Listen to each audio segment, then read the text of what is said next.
ಇನ್ನು ಬೆಂಗಳೂರಿನಲ್ಲಿ ಪ್ರಿಯತಮೆ ದೂರ ಆಗಿದ್ದಕ್ಕೆ ಪ್ರಿಯಕರನೋರ್ವ ಆತ್ಮಹತ್ಯೆಗೆ ಶರಣಾಗ್ಬಿಟ್ಟಿದ್ದಾನೆ. ಯಾರು? ದಾವಣಗೆರೆ ಮೂಲದ ಚೇತನ್ ಅನ್ನುವಂತ ಯುವಕ ಆತ್ಮಹತ್ಯೆಗೆ ಶರಣಾಗಿರೋನು ಅನ್ನೋದು ಗೊತ್ತಾಗ್ತಾ ಇದೆ.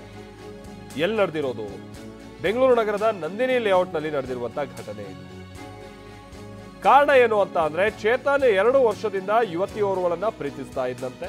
ಕಾಲೇಜ್ನಲ್ಲಿ ಓದುವಂತ ಸಂದರ್ಭದಲ್ಲಿ ಪರಿಚಯ ಆಗಿ ಇಬ್ಬರ ನಡುವೆ ಪ್ರೀತಿಯಾಗಿರುತ್ತೆ. ಈ ವಿಷಯ ಹುಡುಗಿ ಕಡೆಯವರಿಗೆ ಗೊತ್ತಾಗಿರುತ್ತೆ. ಹುಡುಗಿಯ ಚಿಕ್ಕಪ್ಪ ಚೇತನ್ ಜೊತೆ ಮದುವೆಗೆ ಒಪ್ಪಿರೋದಿಲ್ಲ. ಹೀಗಾಗಿ ಒಂದು ಚೂಪಾದ ಆಯುಧದಿಂದ ಚುಚ್ಕೊಂಡಿದ್ದ ಯುವಕ ಅನ್ನುವಂಥದ್ದು ಗೊತ್ತಾಗಿದೆ. ಕೊನೆಗೆ ಹಾಸ್ಪಿಟಲೈಸ್ ಮಾಡುವಂತ ಪ್ರಯತ್ನ ಆಗಿದೆ. ಚಿಕಿತ್ಸೆ ಫಲಿಸದೆ ಚೇತನ್ ಕೊನೆ ಉಸಿರೆಳೆದಿದ್ದಾನೆ ಅನ್ನುವಂಥ ಸಂಗತಿ ತಿಳಿದುಕೊಳ್ತಾ ಇದೆ.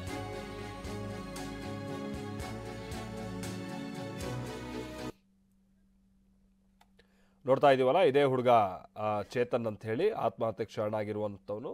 ಇನ್ನು ಬಾಳಿ ಬದುಕೋಕ್ಕೆ ಭಾಳಷ್ಟು ವಯಸ್ಸಿತ್ತು, ಸಮಯ ಇತ್ತು. ನೋಡಿ, ಎಂಥದ್ರಲ್ಲೇ ಈ ಥರದ ಒಂದು ನಿರ್ಧಾರವನ್ನು ತೆಗೆದುಕೊಂಡು ತನ್ನ ಜೀವನಕ್ಕೆ ಅಂತ್ಯ ಹಾಡ್ಕೊಂಡ್ಬಿಟ್ಟಿದ್ದಾನೆ.